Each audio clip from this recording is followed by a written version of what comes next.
Bismillahirrahmanirrahim. Assalamualaikum warahmatullahi wabarakatuh. Alhamdulillahilladzi arsalal mursalina kafatan linnas mubasysyirin wa munaddzirin.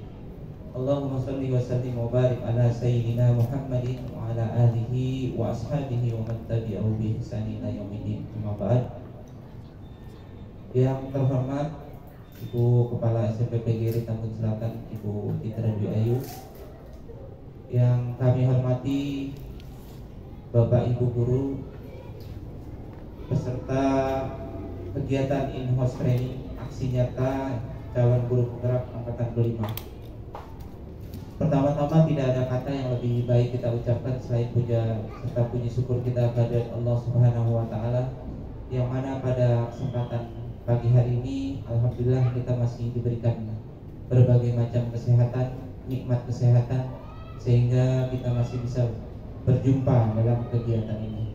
Begitu juga selawat serta salam tak lupa kita curah limpahkan kepada Nabi besar kita Nabi Muhammad SAW, juga kepada seluruh keluarga beliau, para sahabat dan orang-orang yang setia mengikuti ajaran dan sunnah-sunnah beliau.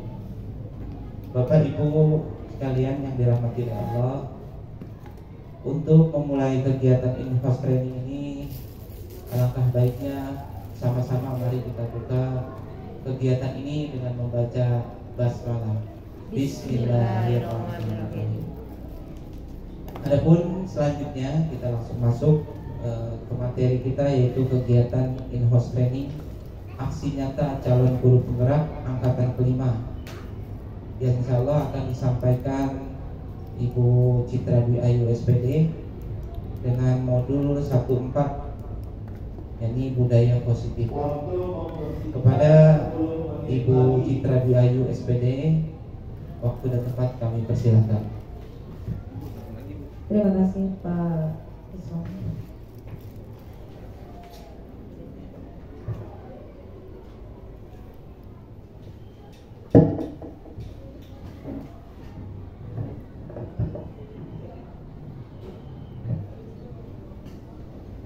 Bismillahirrahmanirrahim. Assalamualaikum warahmatullahi wabarakatuh. Alhamdulillah, puji syukur kita panjatkan kehadirat Allah Subhanahu wa taala, berkat nikmat iman, nikmat sehat, nikmat panjang umur. Hari ini saya bisa melaksanakan kegiatan in-house training yang kedua ya.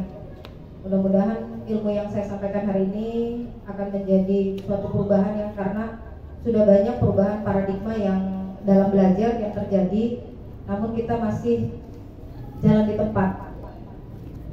Kebetulan sejalan dengan apa yang saya pelajari di kegiatan guru penggerak sebagai CGP ya, saya wajib mensosialisasikan, mengimplementasikan apa yang saya dapatkan, ilmu-ilmu yang saya dapatkan di dalam modul-modul guru penggerak, karena nanti kedepannya kita akan menggunakan kurikulum merdeka, jadi kita lebih memahami baik dalam ketika akan belajar nanti di maupun ketika penanganan siswa. Nah, salah satunya ini adalah budaya positif. Yang pertama nanti saya akan paparkan itu yaitu perubahan paradigma belajar. Yang kedua disiplin positif. Yang ketiga motivasi perilaku manusia. Yang keempat kebutuhan dasar. Yang kelima posisi kontrol restitusi. Yang keenam keyakinan kelas. Dan yang terakhir segitiga restitusi. Nah, segitiga restitusi ini sudah saya coba untuk implementasikan ke anak didik kita ya. Jadi memang ada penanganan anak yang memang nantinya membutuhkan segitiga restitusi. Dan tentang posisi kontrol nanti kita akan melihat kita sebagai guru, sebagai pendidik berada di posisi manakah kita. Ternyata saya pernah berada di posisi level yang paling rendah juga. Nah, nanti kita akan belajar bersama di sini. Baik Pak, silakan digeser. Untuk yang pertama ini ada perubahan paradigma belajar. Kalau Bapak Ibu lihat di depan ini ada apa? Kepalan tangan ya. Kepalan tangan. Saya butuh volunteer nih, butuh sukarelawan untuk maju ke depan. Mungkin Pak Heru sama Pak Sakio ya, minta tolong maju ke depan.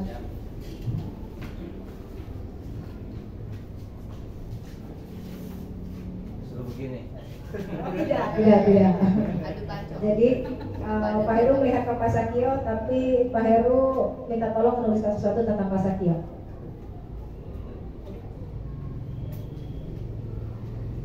dilihatkan. Tentang apa saja? Bebas.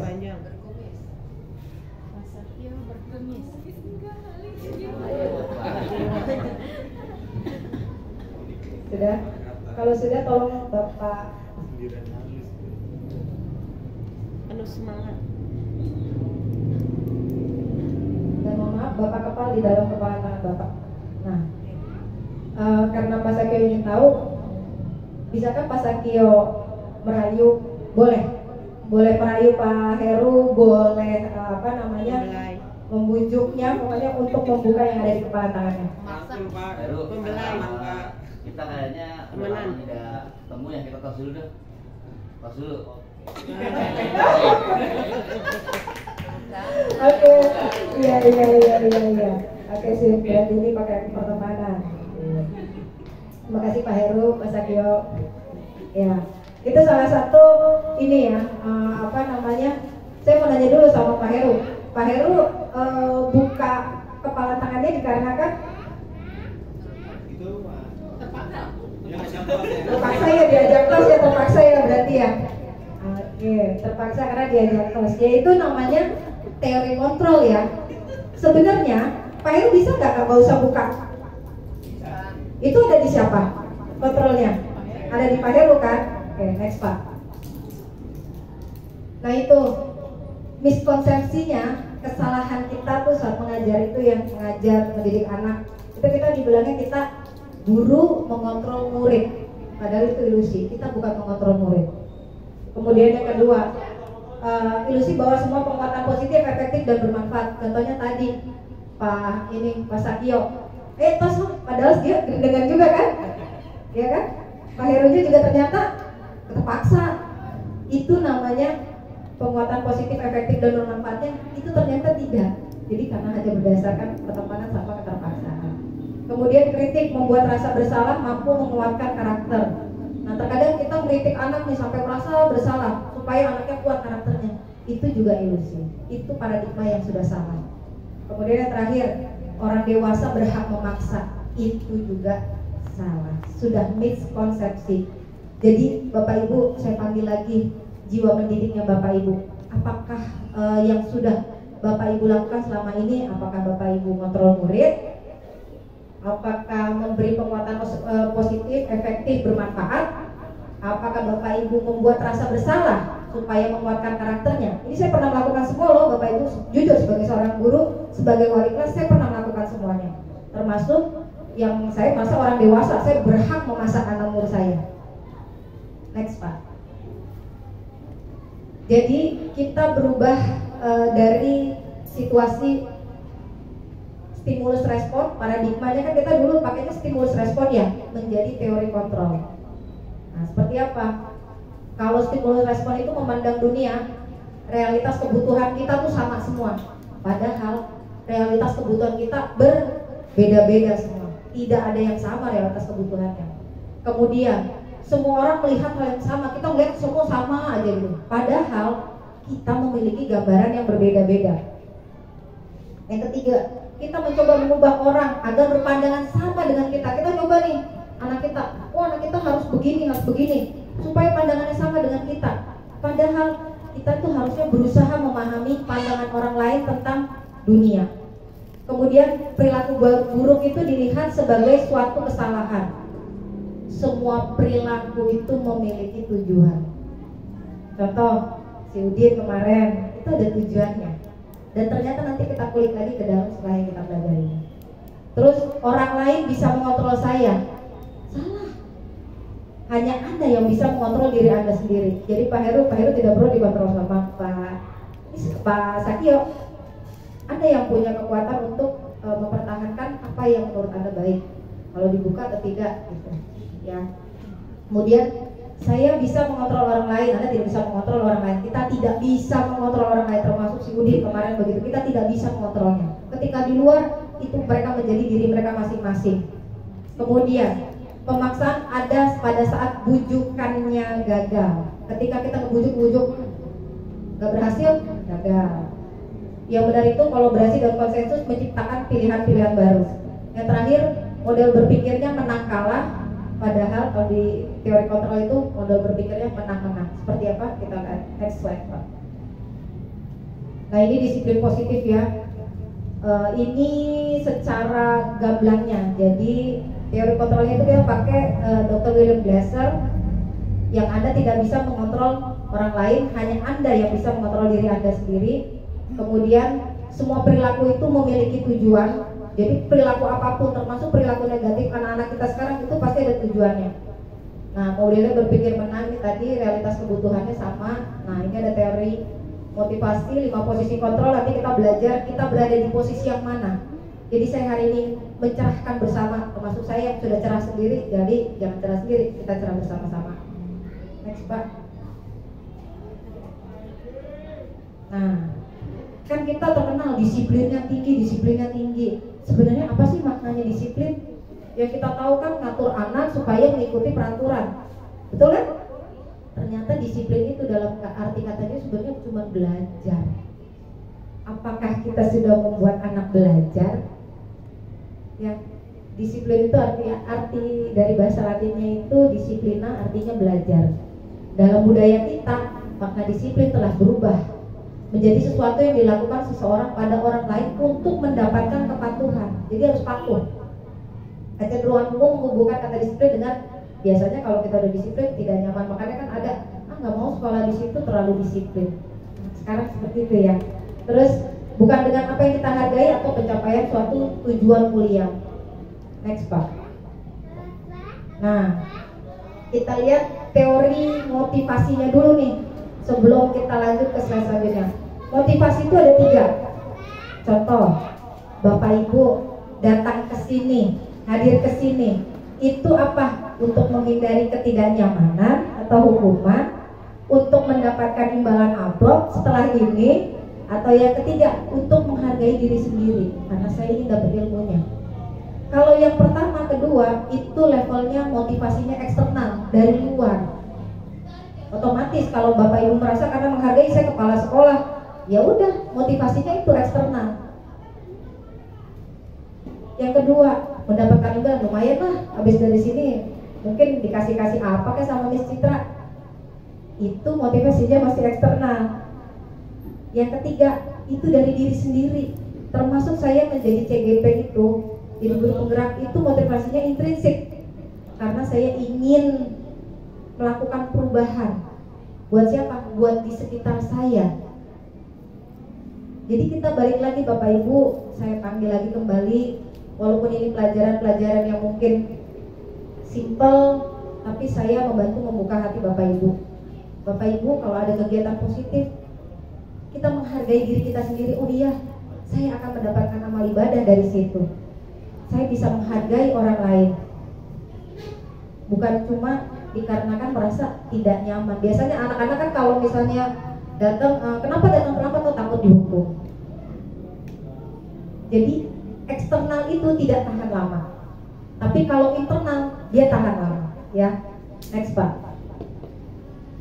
Nah, untuk anak sendiri, anak kita itu memiliki 5 kebutuhan dasar ya, kebutuhan dasar manusia. Supaya kita paham anaknya, kita harus tahu dulu kebutuhan dasar manusia. Yang pertama, kebutuhan fisik, makan, minum, tempat tinggal. Itu kita semua punya. Kebutuhan keamanan atau perlindungan. Kemudian ketiga, kebutuhan sosial, perasaan diterima sebagai anggota kelompok, dicintai. Kemudian yang keempat, kebutuhan penghargaan berupa harga diri, pengakuan, status. Yang kelima, kebutuhan aktualisasi diri. Anak, jika dia berbuat sesuatu yang tidak yang di luar logika kita ya, misalnya melakukan kenakalan atau apapun itu ya, melakukan suatu hal yang istimewa, itu dia ada kekurangan dalam kebutuhan dasarnya. Misal dia tidak nyaman tinggal di rumah, itu kebutuhan ininya tidak ada ya, kebutuhan fisiknya. Jadi dia mencari tempat lain yang membuat dia nyaman. Contoh, mohon maaf, anak kita yang kemarin meninggal, Rehan, dia tidak nyaman di rumahnya, makanya dia lebih senang nongkrong-nongkrong di tempat lain. Kemudian ada lagi, ada yang anaknya merasanya tidak aman, tidak dilindungi, itu dia kekurangan di situ. Dan selanjutnya, next, Pak. Nah, yang kita pelajari ini nanti namanya ada restitusi. Restitusi itu apa? Proses menciptakan kondisi bagi murid untuk memperbaiki kesalahan mereka. Jadi anak itu berhak berbuat salah. Nah, kita memberikan waktu bagi mereka untuk memperbaiki kesalahan mereka, sehingga mereka bisa balik lagi ke kelompok mereka dengan karakter yang lebih kuat. Jadi penanganan nanti dengan segitiga restitusi. Nah, seperti apa segitiga restitusi nanti saya paparkan. Restitusi juga merupakan proses kolaboratif yang mengajarkan murid untuk mencari solusi. Jadi anaknya disuruh cari solusi juga untuk masalah mereka, dan membantu murid untuk berpikir tentang orang seperti apa yang mereka ingin menjadi, tujuan mulianya. Mereka tuh mau jadi apa sih? Nanti kita ada prosesnya di sana dengan segitiga restitusi itu ya. Dan bagaimana mereka harus memperlakukan orang lain. Jadi restitusi itu ada proses menciptakan kondisi bagi murid untuk memperbaiki kesalahan mereka. Jadi kalau anak bikin salah, kita bimbing mereka, kita proses mereka, kita kembalikan mereka ke kelompok mereka. Biasanya kan anak-anak wah dia mah nggak bisa dideketin nih anak yang ini mah, jangan, kan kita kayak gini ya. Ya udah, mohon maaf ya, saya juga pernah. Jadi kita sama-sama ya. Saya pernah gini, jangan bergaul sama si ini. Itu kita salah. Kita membuang mereka dari kelompoknya mereka, padahal mereka harus kembali ke kelompoknya. Nah, prosesnya ini memang panjang, tapi mereka harus bisa kembali lagi. Motivasinya intrinsik, bukan karena dikontrol sama bapak ibu. Motivasinya dari dirinya sendiri. Itu yang kita tanamkan. Tanamkannya dari mana? Budaya positif. Next, Pak. Nah, 9 ciri-ciri restitusi. Kalau kita menyelesaikan masalah dengan restitusi itu yang pertama, bukan untuk menebus kesalahan, namun belajar dari kesalahannya. Ya, bukan menebus kesalahan, tapi kita belajar dari kesalahannya. Kemudian dia memperbaiki hubungan. Yang tadi saya bilang, anak malahan kita singkirkan dari kelompoknya. Anak bandel, dia kok bandel, gak usah ditemenin. Justru kita memperbaiki hubungannya. Tawaran, bukan paksaan. Kita menawarkan opsi, bukan memaksa. Kemudian yang keempat, menuntun untuk melihat ke dalam diri. Kita melihatin lagi ke dalam dirinya anaknya. Yang kelima, mencari kebutuhan dasar yang mendasari tindakan. Yang keenam, restitusi diri itu adalah cara yang paling baik. Yang ketujuh, restitusi fokus pada karakter, bukan tindakan, tapi karakter anaknya yang dibangun. Karena tadi kan ya, motivasinya intrinsik. Yang kita bangun ini motivasi intrinsik, bukan eksternalnya ya. Nah, kalau sudah intrinsik yang terbangun, dia punya karakter yang baik. Kemudian yang kedelapan, fokus pada solusi. Kita kasih solusi, jadi jangan hukum terus, tapi kita kasih solusi. Gimana nih solusi terbaiknya? Kemudian yang kesembilan, restitusi mengembalikan murid yang berbuat salah pada kelompoknya. Ya tadi saya bilang, yang udah anak yang udah bikin salah, udah makin merasa terpojok bersalah. Akhirnya dia tidak bisa kembali ke kelompoknya. Sedangkan anak itu adalah satu kelompok. Kita yang memisahkan sebagai pendidik. Mohon maaf, saya pun pernah melakukan hal tersebut. Jangan temenin lagi si ini, kamu bergaul pilih-pilih. Ternyata kita salah.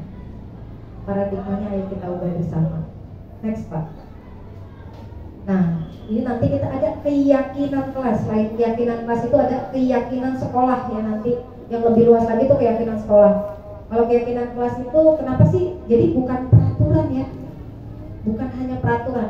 Kalau peraturan saja kenapa harus keyakinan kelas? Kenapa nggak peraturan kelas? Karena kalau peraturan misalnya ya, kita harus menggunakan helm bila mengendarai. Mengapa kita memiliki peraturan harus menggunakan helm bila mengendarai kendaraan roda 2? Kenapa? Supaya apa? Supaya keselamatan kan? Ya. Terus kenapa kita memiliki peraturan 3M, menggunakan masker, cuci tangan, jaga jarak? Kenapa? Karena sudah ada peraturannya.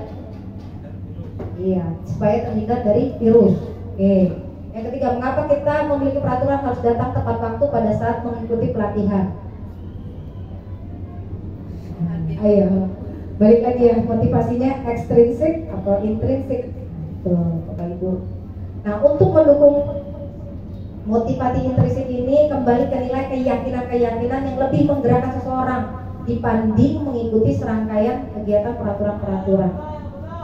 Bapak Ibu punya peraturan-peraturannya, peraturan ada kan di kode etik guru, ikrar guru, mengikuti kegiatan segala macam, patuh terhadap peraturan. Tapi apakah Bapak Ibu patuh? Ternyata tidak kan hari ini. Tapi saya tidak masalah ya, karena saya ingin apa? Menumbuhkan motivasi intrinsik dari Bapak Ibu, bukan dari saya, bukan dari label peraturan. Tetapi Bapak Ibu yakin Bapak Ibu bisa datang lebih awal. Bapak Ibu yakin Bapak Ibu bisa membimbing anak-anak Bapak Ibu di sini. Bapak Ibu yakin kalau sekolah ini bisa berjalan, insya Allah ke depannya lebih baik lagi daripada tahun sebelumnya. Bapak Ibu yakin kita akan bisa punya murid yang lebih banyak daripada tahun ini. Bapak Ibu yakin lagi, yakin dan yakin. Kenapa? Karena kita perlu itu. Kalau sudah yakin, kita punya motivasi intrinsik. Saya yakin kalau saya keluar dari sini setelah selesai dari in-house training ini, saya bisa lebih baik. Yakin dulu, itu nanti jadi motivasi intrinsiknya kita. Saya yakin, misal yang benar banget siapa sih di sini? Yang istimewa banget anak kita siapa di sini ya? Ya Ahmad, siapa lagi Pak? Arya, ya. Kita yakin dulu anak itu bisa berubah. Kalau kitanya tidak yakin, ya anaknya tidak akan berubah. Next Pak. Nah ini ya, ini peraturan kelas. Peraturan kelas itu paling dalam, ya, yang di umum. Kemudian yang hijau keyakinan kelas. Keyakinan kelas atau keyakinan sekolah. Kalau saya jatuhnya keyakinan sekolah, Bapak Ibu keyakinan kelas, Bapak Ibu. Dibungkus dengan lingkungan yang positif. Bungkusnya lingkungan positif. Pokoknya kita kasih mindsetnya positif terus. Makanya saya banyak gerakan kegiatan positif. Saya membangun budaya positif di sekolah kita bersama-sama. Yang tadi ya dibilang kolaboratif, tidak mampu sendiri, harus bersama-sama. Jadi salah satunya Bapak Ibu, saya bangkitkan motivasi intrinsik Bapak Ibu untuk mengajar di sini dengan baik, tetap loyalitas kepada sekolah dengan baik, datang lebih awal, bukan karena takut sama dengan saya, tetapi karena saya, saya menghargai murid saya yang sudah datang lebih awal. Saya menghargai, mengapresiasi orang lain juga. Itu intrinsik Bapak Ibu. Next Pak.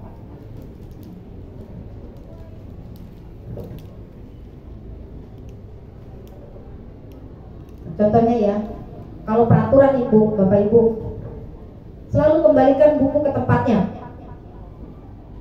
Kalau keyakinan kelas, tanggung jawab. Lebih intrinsik kan?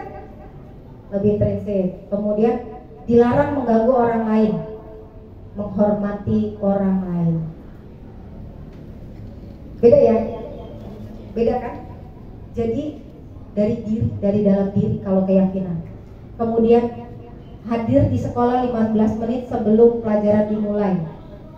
Berarti kita pakai menghormati orang lain, berkomitmen. Saya berusaha tetap odol, tetap berjalan karena saya punya komitmen di hati saya. Saya menghormati Bapak Ibu, saya menghormati anak-anak saya komitmen untuk mereka. Kemudian ya ada dilarang melakukan kekerasan, itu isinya menghargai orang lain. Balik lagi motivasinya intrinsiknya ketutup biasa. Dilarang menggunakan narkoba, tanggung jawab pada diri sendiri, kepada orang tua. Kemudian bergantian atau menunggu giliran, bersabar. Anaknya yakin kalau anaknya bisa sabar, dia bisa ngantri. Kan kita suka lihat anak-anak pada rebutan, tapi kalau kita tanamkan sabaran, kalau mereka yakin tuh bisa mengantri, itu keyakinannya. Gunakan masker. Nah tadi gunakan masker, kesehatan intrinsik dari dalam diri, berarti kesehatan. Kemudian jangan berlari di kelas atau koridor, keselamatan, demi keselamatan. Next Pak. Nah ini biasanya kita suka ada, ini saya juga salah sama. Kadang kita kalau misalnya anak bisa sesuatu, kita berikan reward ya. Rewardnya misalnya mau ya benda, makanan, bintang biasanya ya. Kalau di TK bintang, kalau di kita kayak saya pernah untuk literasi yang maju ntar 5 juta dapat ini nih, gitu ya. Itu ternyata termasuk salah satu motivasi eksternal kan. Nah, ternyata itu kita tuh dihukum oleh penghargaan. Kenapa kita dihukum oleh penghargaan? Yang pertama, yang tadi saya bilang, pengaruhnya jangka pendek. Jangka panjangnya dia belum tentu mau maju lagi ke depan. Dia belum tentu mau mengerjakan lagi. Tuh. Yang kedua, penghargaan itu menghukum. Yang ketiga, penghargaan mengurangi ketepatan, penghargaan tidak efektif, penghargaan yang kalau ini tidak perlu saya jelaskan, yang ini penghargaan merusak hubungan. Kok merusak hubungan? Karena temennya itu nanti jadi iri-irian. Jadi kalau kita kasih reward, dia dapat, enggak. Tuh, ya. Kemudian penghargaan itu menurunkan kualitas. Bapak Ibu pernah nggak di kelas? Kalau saya pernah nih di kelas, anak yang ini, wah dia termotivasi banget, wah saya pengen dapat bintang, kan suka saya kasih bintang dulu. Kalau dulu saya kasih bintang. Tapi demi bintangnya doang dia berjuang, bukan dari level dirinya sendiri, dari dalam dirinya.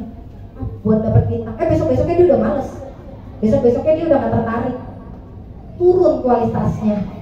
Besoknya dia udah nggak punya kreativitas. Kreativitasnya saat ada bintangnya saja. Ketika dia belajar biasa, dia tidak ada kreativitas. Itu mengurangi motivasi intrinsiknya yang tadi saya bilang ya. Jadi balik lagi, motivasinya dari dalam diri. Next Pak. Nah, ini ada 5 posisi kontrol guru. Jadi seperti apa Bapak Ibu? Saya pernah dari level 1 sampai dengan level 5. Mari kita lihat, cek it out Pak. Yang pertama, penghukum. Penghukum ya. Penghukum itu seorang penghukum bisa menggunakan hukuman fisik maupun verbal. Orang-orang yang menjalankan posisi penghukum senantiasa mengatakan bahwa sekolah memerlukan sistem atau alat yang dapat lebih menekankan murid-murid lebih dalam lagi. Guru yang menerapkan posisi penghukum biasanya akan berkata, "Patuhin saya ya, awas aja kamu. Kamu tuh selalu salah deh, selalu aja, dia lagi. Maaf ya Bapak Ibu, saya juga iya.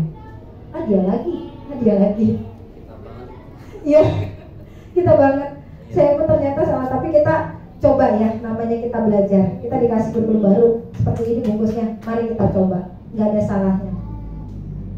Yang kedua Pak, level kedua, si pembuat merasa bersalah. Apakah kita pernah berada di sini? Saya pernah berada di sini. Saya ingat banget saya bikin si Welly, ingat saya, membuat merasa bersalah. Yang zaman dulu yang badannya besar, ya. Biasanya membuat orang merasa bersalah pada posisi ini biasanya guru akan bersuara lebih lembut. Suaranya sih lembut, ya, tapi bisa bikin merasa bersalah. Terus kata-katanya itu gak nyaman, bikin anak rendah diri. Contohnya, ibu kecewa banget deh sama kamu mah. Terus berapa kali bapak harus beritahu kamu ya, gimana coba kalau orang tua kamu tahu. Terus di posisi ini murid akan memiliki penilaian diri yang buruk tentang diri mereka. Murid merasa tidak berharga biasanya dan telah mengecewakan orang-orang yang disayangi. Jadi kita membuat siswa kita merasa bersalah. Naik levelnya 3 Pak. Nah ini teman. Ada posisi teman. Kita kayak berteman sama anak murid kita. Levelnya di atas membuat merasa bersalah. Guru pada posisi ini tidak akan menyakiti murid, dia nggak akan nyakitin murid, namun tetap berupaya kontrol si murid. Sedangkan kita tahu kan tadi, kalau kontrol tidak akan jangka panjang, jangkanya pendek. Kemudian posisi teman pada guru ini biasanya bisa negatif, bisa positif. Positif di sini berupa hubungan baik yang terjalin antara guru dan murid. Kalau di posisi teman menggunakan hubungan baik dan humor untuk mempengaruhi seorang, mereka berkata, ayolah, bantu bapak lah. Jadi dirayu-rayu. Kita pernah kan ngerjain, anak suruh ngerjain tugas, cepetan lah, biar nilai kamu ada nih. Dengan posisi temannya kita gitu, dengan mereka. Terus pernah, kamu nggak ingat apa? Bapak udah bantuin juga semester kemarin, udah bapak kasih nilai juga. Semester kemarin udah ibu kasih nilai, masih aja kamu mah. Lah, kerjain lah. Ini namanya posisi berteman ya dengan anak didik kita. Ya sudah deh, kali ini nggak apa-apa. Nanti ibu bantu beresin deh. Kita juga pernah ada di level ini. Yang keempat Pak. Satu lagi. Nah yang keempat pemantau. Kalau pemantau itu sesuai dengan namanya ya, memonitor, berarti mengawasi. Pada saat kita mengawasi, kita bertanggung jawab atas perilaku orang-orang yang kita awasi. Ini levelnya di atas yang 3 tadi. Posisi pemantau berdasarkan pada peraturan-peraturan dan konsekuensi dengan menggunakan sanksi atau konsekuensi. Ya, dapat memisahkan hubungan pribadi dengan murid sebagai seorang yang menjalankan posisi pemantau. Pertanyaan yang dilakukan seorang pemantau itu biasanya peraturannya apa? Kita ingetin lagi, namanya kan pemantau ya, supervisor ya. Peraturannya apa? Kamu melakukan apa? Sanksinya apa? Konsekuensinya apa? Saya kadang berada di sini. Ya, seorang pemantau sangat mengandalkan perhitungan, catatan, data. Biasanya digunakan sebagai bukti atas perilaku seseorang. Kemudian posisi ini akan dengan stiker, slip catatan, daftar cek. Ya, posisi monitor sendiri berawal dari teori stimulus respon yang menunjukkan tanggung jawab guru dalam mengontrol murid lagi. Kita naik ke level yang paling atas. Nah, yang terakhir ini adalah manajer. Kalau posisi manajer, mentor, di mana guru berbuat sesuatu bersama dengan murid. Jadi berbuat sesuatu itu bersama-sama dengan murid. Mempersilahkan murid mempertanggungjawabkan perilakunya, mendukung murid agar dapat menemukan solusi atas permasalahan sendiri. Seorang manajer telah memiliki keterampilan di posisi teman ataupun pemantau.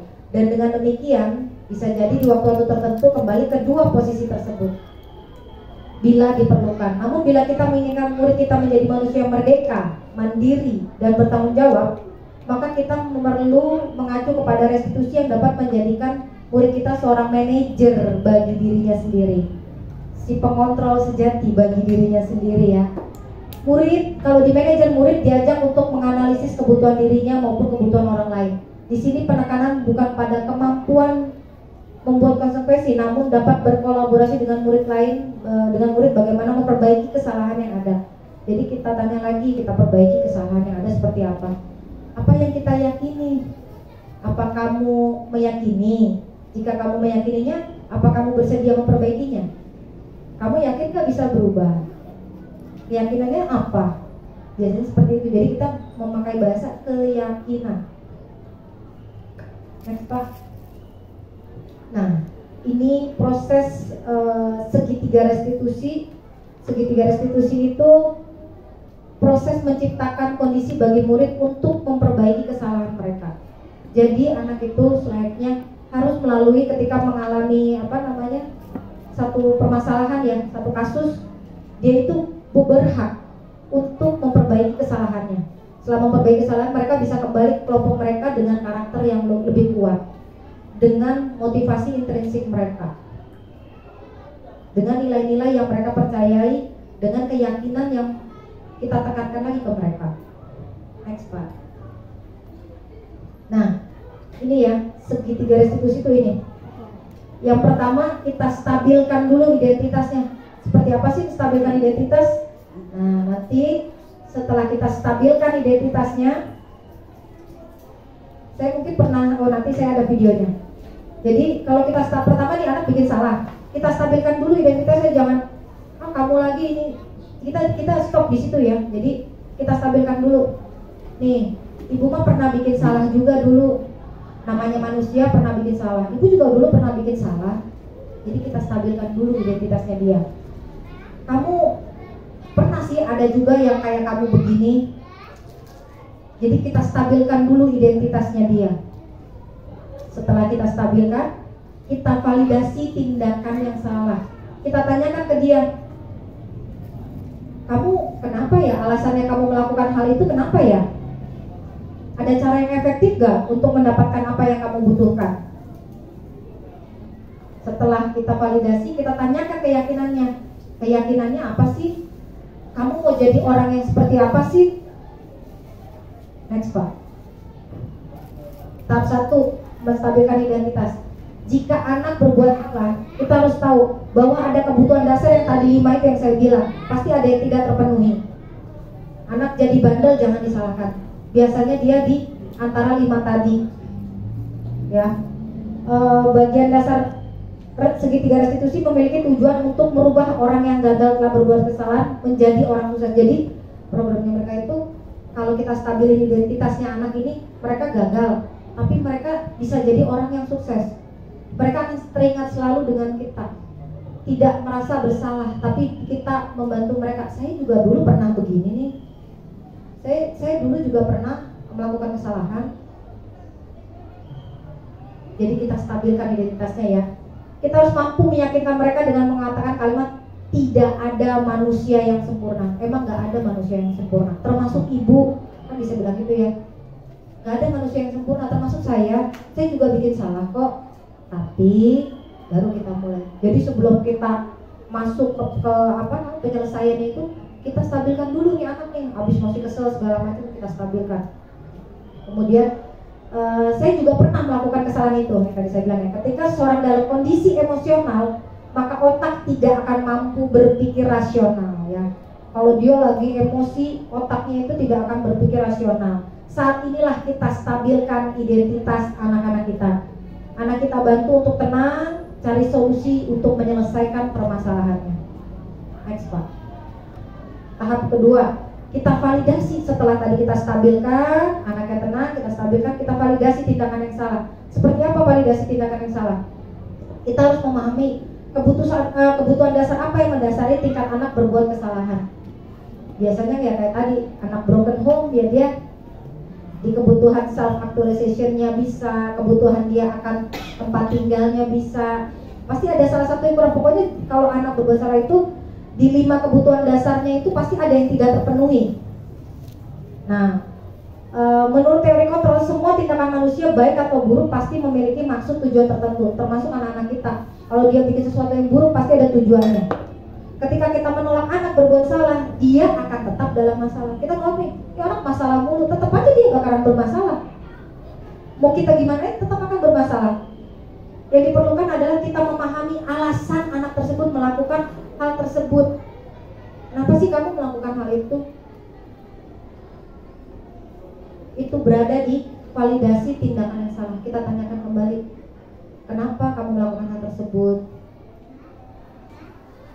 Next Pak, tahap ketiga. Nah ini menanyakan keyakinan. Terus kita ambil di menanyakan keyakinan. Keyakinannya apa? Teori kontrol mengatakan bahwa kita pada dasarnya termotivasi secara internal. Pada dasarnya kita punya motivasi internal, tapi tidak terbangun motivasi internalnya itu. Nah ini yang harus kita bangun untuk anak-anak didik kita. Ketika langkah 1, langkah kedua sukses dilakukan, maka anak akan siap dihubungkan dengan nilai-nilai yang dia percaya dan berpindah menjadi orang yang dia inginkan. Nomor 1, 2 dulu dilampaui, baru dia berpindah jadi yang nomor 3. Penting menanyakan ke anak tentang kehidupan ke depan yang dia inginkan. Jadi kita nanya lagi sama anak, kira-kira kalau kamu nanti besar kamu mau jadi apa sih? Mau kerja di perusahaan? Kalau kerja di perusahaan kan nggak boleh telat tahu datangnya. Buat contoh ya, kan kita dibayar kalau di perusahaan, mana boleh telat. Kita kaitkan dengan itu. Guru dapat membantu mereka untuk tetap fokus pada gambarannya. Melalui segitiga restitusi ini kita dapat mewujudkan mereka menjadi murid yang merdeka. Mereka mampu menyelesaikan masalah dengan motivasi internal dan bertanggung jawab terhadap pilihannya. Next Pak. Nah ini berikut salah satu video yang sempat saya buat. Di sini ada aktornya, aktor aja ya. Ada aktornya, nanti silakan dilihat ya. Nggak ada suaranya ya.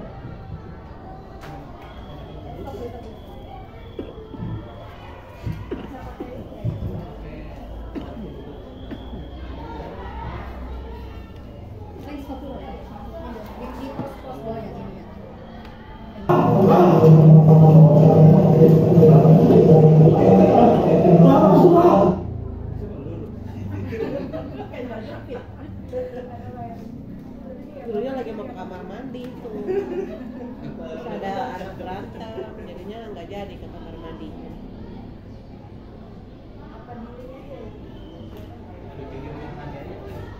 Itu kayak beneran banget Pak. Ada yang lain banyak yang nonton. Ditiru ya. Ujar, Jamila, tadi mendengar ada laporan dari guru BK Suha. Sebagai wali kelas, apa yang ibu bisa bantu? Apakah kalian ada masalah? Iya Bu, tadi pas pelajaran berolahraga, maka jurusan tidak masuk. Dan kami memang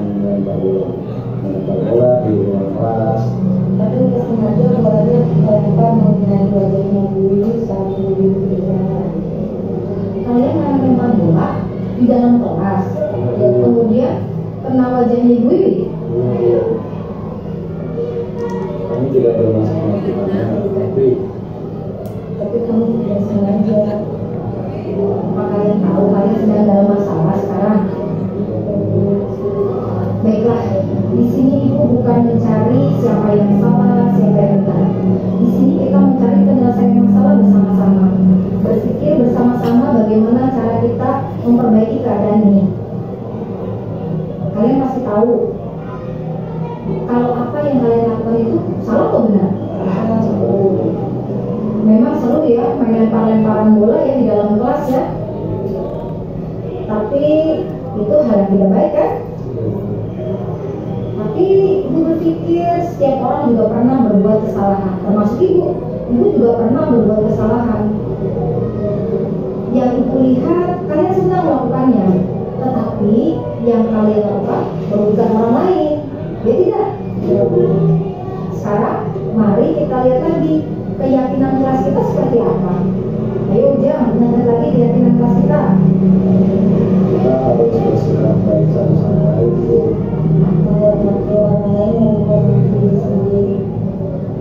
Baik, ketika kamu sudah tahu, berarti kita harus menjalankan. Kira-kira kamu sikapnya tadi berdua itu menghormati orang lain tidak? Tidak Bu. Kalau kalian sudah mengetahui, sekarang kita cari penyelesaian masalahnya. Menurut kalian, baiknya apa yang harus kita lakukan? Nah, berarti sekarang ini kalian harus tetap melaksanakan keyakinan kelas kalian dan bertanggung jawab atas apa yang kalian lakukan dengan meminta maaf kepada baik itu akan meminta maaf kepada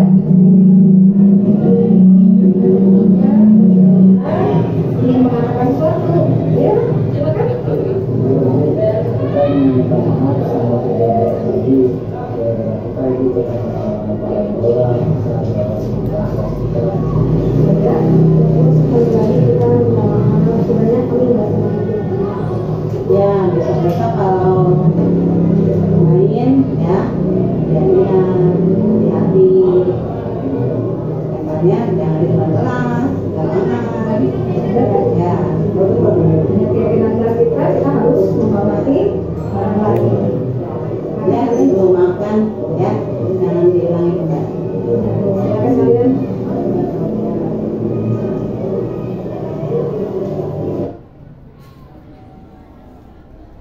Ya, jadi kita stabilin dulu, terus validasi kesalahannya, baru kita kasih keyakinannya. Jadi jangan dijudge dulu anaknya. Kita kasih tahu juga, oh saya juga dulu pernah melakukan ini. Prosesnya seperti itu sih Bapak Ibu.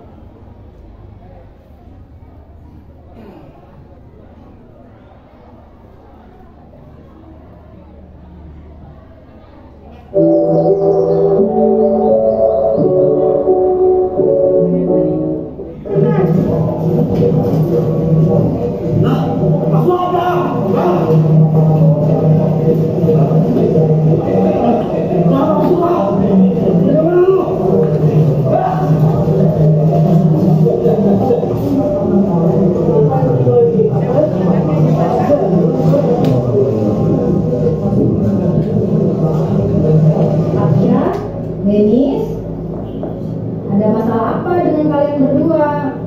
Ini dua-duanya mukanya masih kesal sekali nih.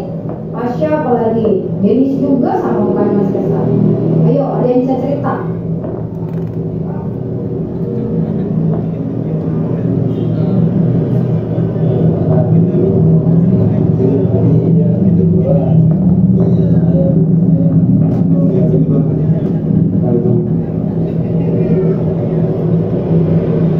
Denis, Tasya, kira-kira apa yang kalian lakukan ini salah atau benar? Salah. Kalau salah, ibu tidak mencari ya siapa yang salah ataupun benar di antara kalian berdua. Yang ibu cari penyelesaian masalah dari permasalahan kalian. Ibu pun pernah melakukan kesalahan, termasuk seperti kalian ini. Pak Heru pun juga pernah melakukan kesalahan. Memang bagus mempertahankan diri, prinsip, tetapi kita lihat seperti apa mempertahankan dirinya. Coba Ibu tanya, kalian ingat keyakinan sekolah kita apa? Saling menghargai dan saling menghormati. Kira-kira tindakan kalian ini saling menghargai tidak? Tidak. Menghormati guru kalian tidak yang ada di ruang guru? Tidak. Kalau sudah seperti ini, kira-kira penyelesaian masalahnya apa nih? Ibu tanya dulu sama Denis nih. Mau beli kotor. Kalau bajunya kotor harusnya diapain? Bersih. Sekarang dua-duanya sama-sama bajunya kotor kan? Bagaimana kalau untuk bertanggung jawab atas apa yang kalian lakukan, kalian sekarang bertukar nanti. Denis cuci baju Pasha, Pasha cuci baju Denis. Bagaimana menurut kalian? Ya Pak ya? Siap tadi. Mana Denis? Bersedia mencuci bajunya Pasha? Pasha sendiri bagaimana? Bersedia tidak? Ya. Nah ini salah satu keyakinan kelas kita apa ini? Saling menghargai. Kalau sudah saling menghargai, saling menghormati, setelah kita melakukan hal seperti yang tidak baik begini, minta apa? Minta maaf kepada teman kalian. Baik, sekarang kalian bisa bermaafan. Ayo, bermaafan dulu. Ayo sampai kelas ayo. Siapa yang saling baik? Ayo.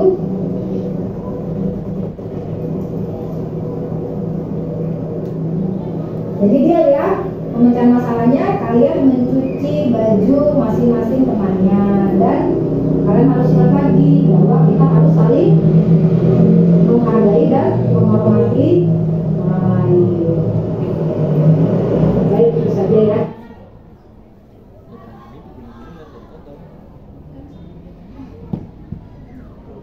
Itu salah satu contohnya ya Bapak Ibu.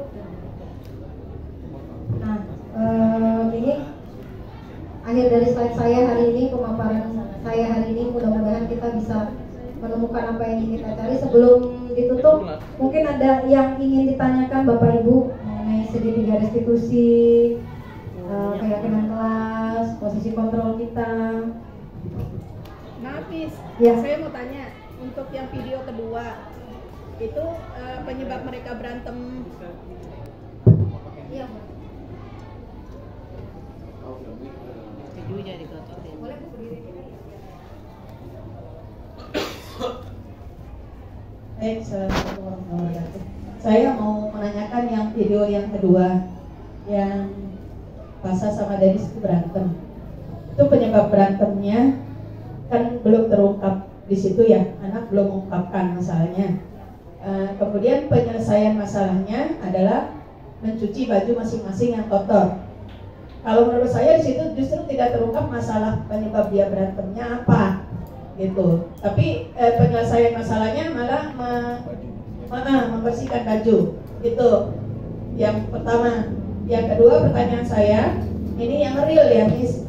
Kemarin ketika berangkat, saya melihat ada kelompok anak-anak, ya apa gitu ya, tiduran di pinggir toko sepanjang rel kereta Kompas gitu ya. Itu kita udah pada berangkat kerja kan, mereka masih pada tidur tuh di depan toko. Kadang kan kita suka ngasih tahu ke anak menghindari yang seperti itu.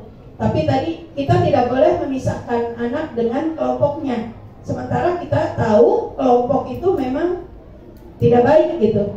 Nah, sebaiknya seperti apa gitu? Kita tidak boleh memisahkan anak dengan kelompok, sementara kita tahu persis bahwa kegiatan kelompok, aktivitas kelompok itu sangat mempengaruhi perilaku si anak sendiri gitu. Ya, mungkin itu aja, itu yang real di kenyataannya gitu. Kemudian banyak apa ya? Yang ketiga, kalau di video, maaf, itu kan perilakunya sudah disetting nih, Miss. Tapi kenyataannya ketika kita menangani anak, ya seperti tadi Ujang dan Jamira, itu kan ketika ditanya mereka langsung jawab permasalahannya ini. Tapi kenyataannya kalau kita ngadepin anak kan itu nggak begitu gitu. Pasti ada di antara mereka saling menyalahkan, gara-gara lu gitu kan, gitu. Jadi tidak semudah yang ada di dalam video gitu. Nah, Walaupun dalam langkah-langkah penyelesaian masalah, hal-hal yang seperti Miss lakukan itu sudah, ya terutama ya sudah terkadang sudah saya lakukan. Misalnya menanyakan penyebabnya, kemudian menanyakan pendapat mereka tentang permasalahan itu, terus jadi solusinya bagaimana menurut mereka itu sudah. Kalau saya sendiri merasa sudah melaksanakan hal seperti itu. Tapi kenyataannya anak-anak yang tidak hadapi tidak segampang yang di video gitu, Miss. Mungkin itu pertanyaan saya. Ya, terima kasih Bu Suha. Untuk yang pertanyaan pertama tadi, permasalahannya si Pasha dengan ini yang tadi suaranya kurang jelas Bu, antara Pasha dan Denis ya. Jadi sebenarnya kalau skenarionya itu jadi mereka berantem ketika mereka sedang di lapangan, dan hasilnya itu bajunya si Denis kotor sekali. Nah, saya tanyakan lagi ke mereka berdua, baiknya gimana Denis? Kalau Denis maunya gimana? Baju saya pada kotor nih Bu. Itu tadi ada kata-kata itu, cuma tidak terlalu terdengar ya memang. Jadi makanya solusinya itu mencucikan baju, saling mencucikan baju sebagai wujud rasa tanggung jawabnya. Jadi penyebab berantemnya memang karena bajunya kotor. Iya, main bola di lapangan, terus mereka agak cash sedikit seperti itu. Terus mereka berantem sampai bajunya kotor. Nah si Denis itu merasa karena bajunya kotor itu ya, jadi lebih marah lagi. Kemudian yang kedua tadi pertanyaan apa Bu? Ya anak-anak kita kan kadang suka kita. Oh ya, yang kelompok ya. Kelompok itu maksudnya di sini Bu, kelompok di sekolahnya. Ya, kan seusianya, iya, seusianya dia kan maksudnya kadang kita misalnya gitu, di sini nih kita nanganin anak di sini, jangan gabung sama jangan nemenin si ini karena dia tuh udah terkenal lah bandel segala macem. Jadi si anak yang bandel ini gak bisa kembali ke kelompoknya, maksudnya kelompok yang ada di lingkungan sekolah. Iya, betul. Kalau yang dilihat mereka juga pasti akan kira-kira ini baik atau tidak, mereka pasti akan menimbang-nimbang sendiri karena keyakinan mereka sendiri. Ya contohnya kan kita kayak yang sudah lalu tuh ya, yang sudah keluar, itu kan mereka bergabung dengan kelompok yang seperti itu, tapi ketika kita nasihatin malah kan jadi salah persepsi gitu. Nah karena itu itulah salah satu yang dibilang kita prosesnya restitusi itu bisa proses membuat mereka itu menyadari kesalahannya, kemudian mereka bisa kembali lagi ke kelompoknya. Setelah mereka sadar, mereka kembali lagi ke kelompoknya. Nah yang sudah kita lakukan termasuk saya itu biasanya saya yaitu memisahkan mereka, malah jangan mau gaul sama si ini mah kebangetan bandelnya gini. Itu. Yang ketiga tadi pertanyaannya apa Bu? Pada prakteknya ya. Kalau ini kan sesuai skenario ya Bapak Ibu. Yang tadi dibilang restitusi itu adalah proses. Jadi berkali-kali kita seperti itu, kita coba penanganannya dengan segitiga itu ya, menstabilkan itu meyakinkan bahwa anaknya itu bahwa kami pun pernah melakukan kesalahan yang sama. Manusia wajar melakukan kesalahan. Kita stabilkan dulu, setelah stabilkan baru kita ke tahap yang kedua. Kita validasi kesalahannya. Kamu salahnya di mana coba? Anak sekarang itu cenderung seperti ini ya Bu, tidak sama dengan anak-anak yang ketika zaman-zaman kita dulu. Penanganannya berbeda. Memang betul bisa berkali-kali. Kan yang tadi dibilang namanya proses mengembalikan mereka kembali, membentuk karakter mereka itu proses. Yang bodoh terus ya kita tetap meyakinkan. Itulah tugas kita sebagai pendidik untuk memproses mereka, membentuk karakter mereka. Ya, jadi motivasinya lebih intrinsik kalau mereka berubah karena diri mereka sendiri. Artinya untuk mengembalikan mereka prosesnya nggak harus sekali, berarti kan tidak bisa sekali. Kalau yang itu kan hanya skenario ya. Maaf ya, misalnya di sini kan kita punya anak-anak yang istimewa, itu jadi tidak harus sekali kita proses ya, tidak bisa sekali. Anak itu kan kadang sekali bikin salah, bikin lagi. Jangan kan anak kita pun kadang-kadang mengulang kesalahan yang sama. Ya sama ya, balik lagi saya stabilkan lagi identitasnya.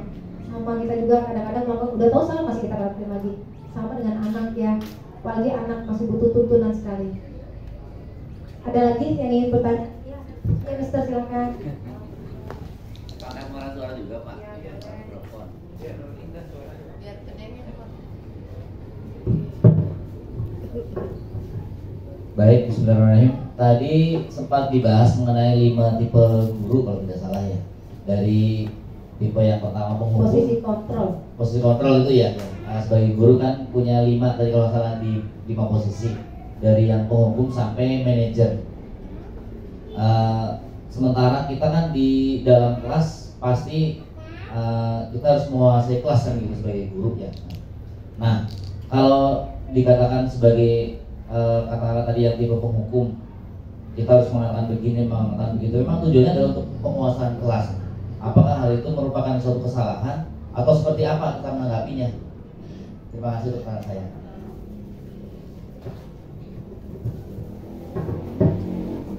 Kalau penghukum itu biasanya kita memberikan hukuman secara fisik dan verbal, ya Pak ya. Kalau penghukum tadi kan seperti itu. Jadi kalau untuk penguasaan kelas kita mampu dan bisa, saya yakin mampu dan bisa. Bagaimana caranya kita sebagai pendidik menguasai kelas dengan posisi kontrol yang ketiga, 4, 5. Cukup Pak? Ada lagi? Pak Septian mungkin? Yang banyak menangani anak-anak ini. Kan kita juga sharing ya sama-sama sharing.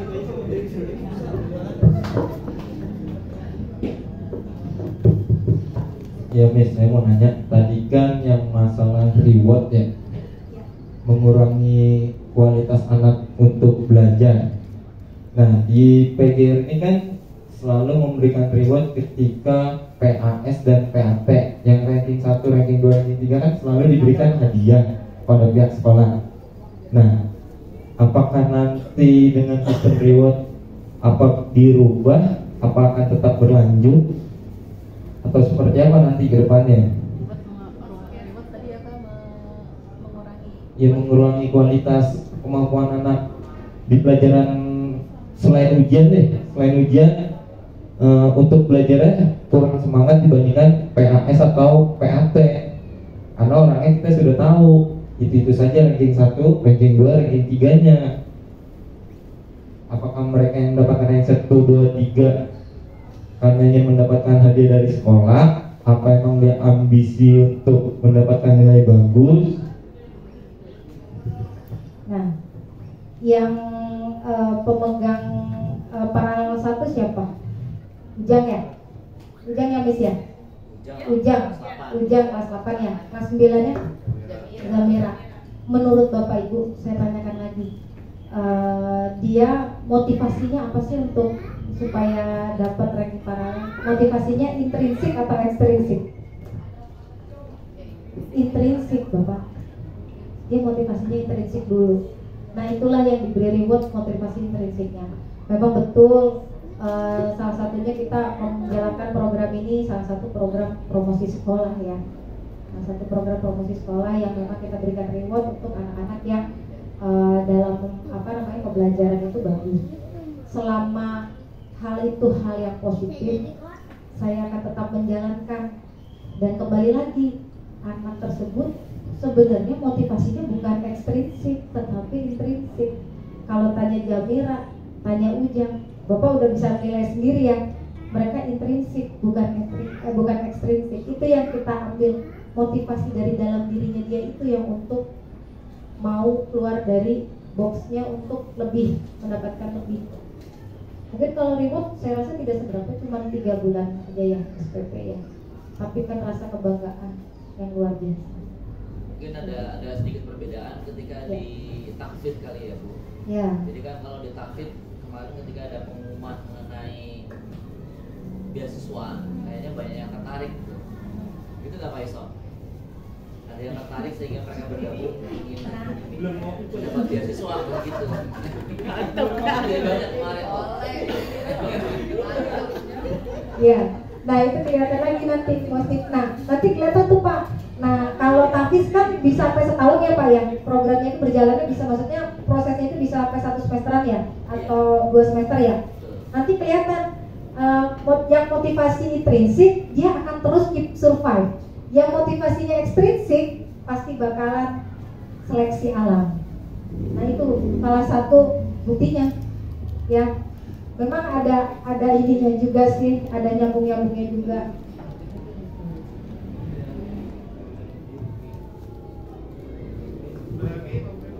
Ada lagi Bapak Ibu? Mas Septian tadi nggak dengerin yang motivasi intrinsik sama ekstrinsik ya? Iya. Lupa.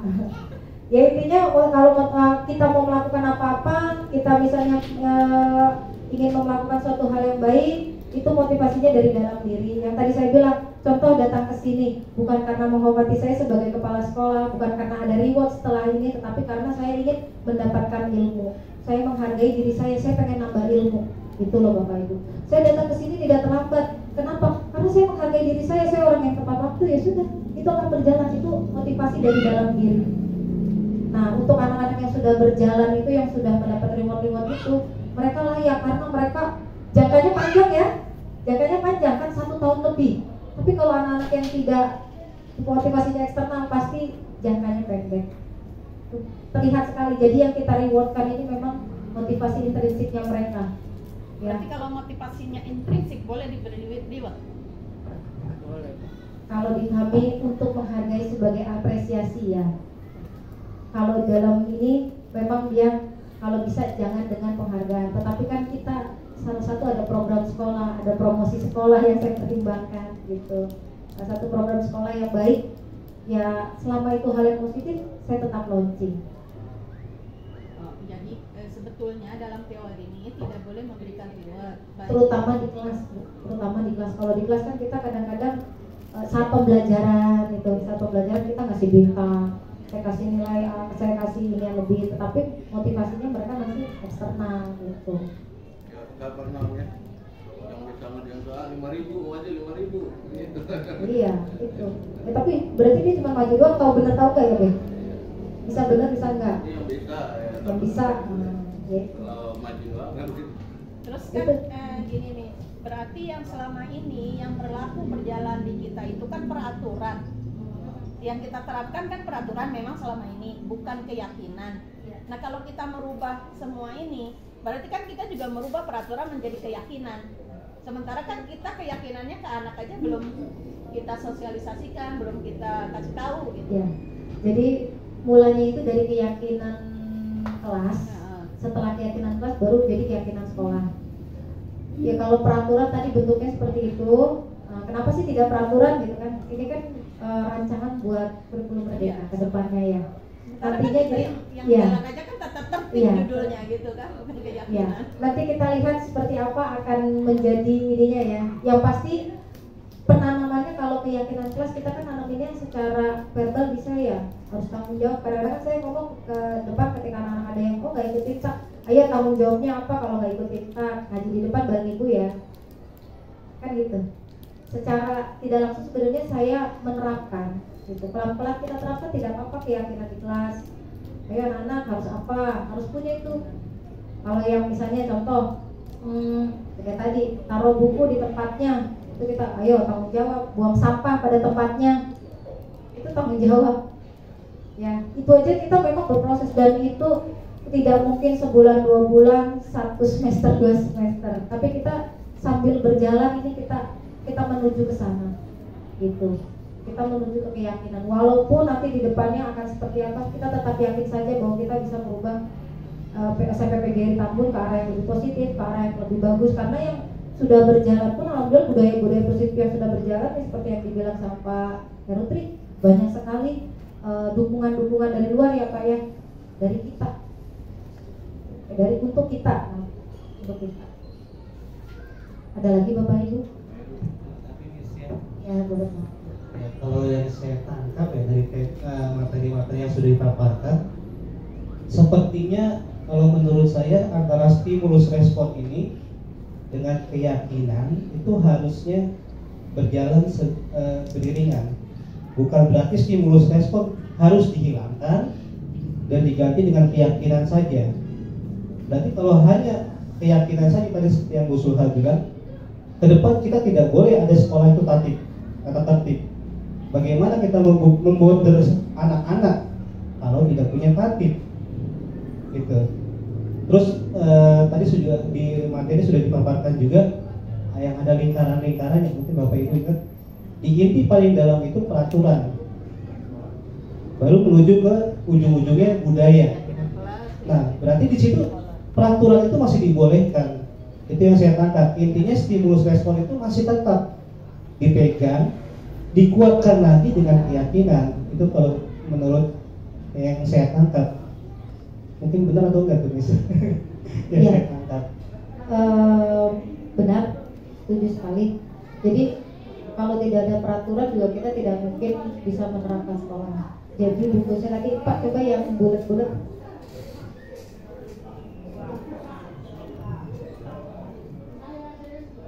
Yang bulat kan cari. Cari yang bulatnya. Nah, tuh bulat tuh. Iya. Peraturan kelas kan yang umum ya. Kalau peraturan kelasnya sudah ada, ya kan. Terus kita bungkus dengan keyakinan kelas kalau anak bisa melakukan hal tersebut. Contohnya yang tadi tidak datang terlambat, kenapa? Karena bertanggung jawab. Itu kan keyakinan kelasnya kan bertanggung jawab. Nah, dibungkus lagi dengan apa? Lingkungan positif. Yang positif itu apa?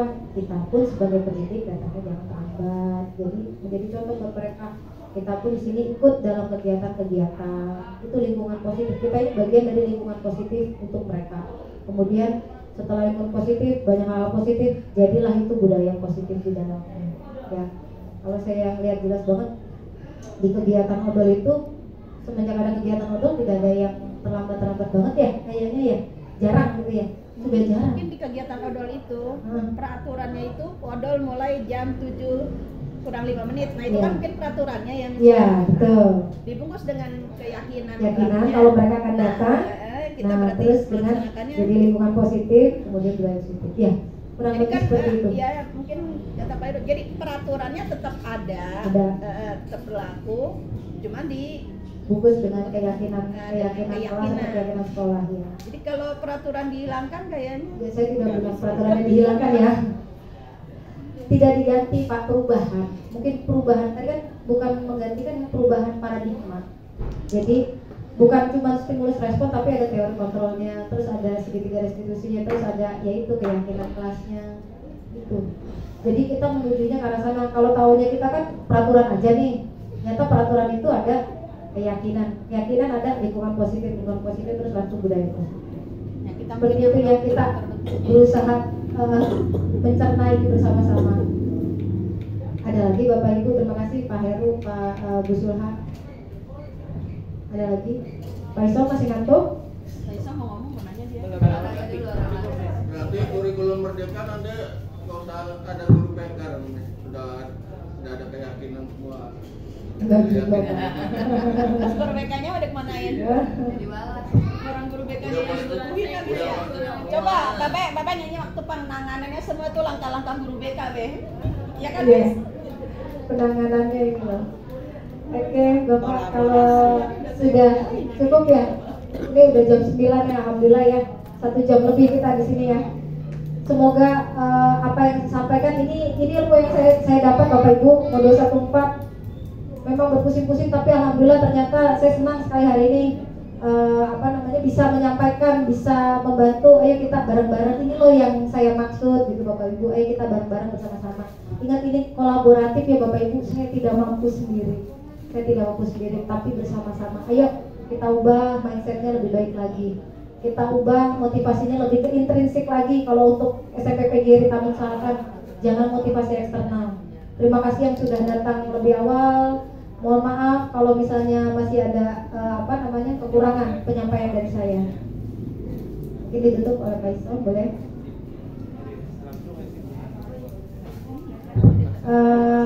Saya minta refleksi ya Bapak Ibu ya. Bapak Ibu tuliskan di stiker ini apa aja yang sudah Bapak Ibu pelajari hari ini, apa yang sudah Bapak Ibu dapatkan hari ini. Nanti minta tolong tempel di yang batik itu ya.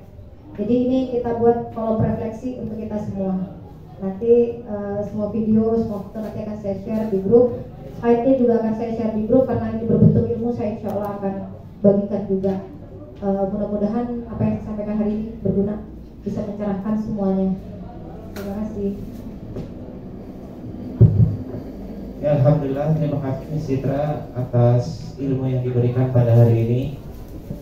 Bapak Ibu sekalian, alhamdulillah sama-sama sudah kita mendapatkan pengetahuan pembelajaran pada hari ini pada kegiatan in-house training yang disampaikan oleh Ibu Citra Dwi Ayu SPD dengan modul 14 yakni budaya positif. Mudah-mudahan apa yang telah beliau sampaikan ini bisa masuk ke dalam diri kita sehingga kita sebagai pendidik bisa menerapkan budaya positif setidaknya di lingkungan kita di SMP PGRI Tambun Selatan. Kiranya itu Bapak Ibu pertemuan kita kali ini mudah-mudahan bermanfaat. Selaku pembawa acara saya mohon dibukakan pintu maaf bila ada kata-kata yang tidak berkenan atau tindakan yang tidak berkenan. Mari sama-sama kita tutup kegiatan kita ini dengan membacakan hamdalah. Alhamdulillahirabbil alamin. Wassalamualaikum warahmatullahi wabarakatuh.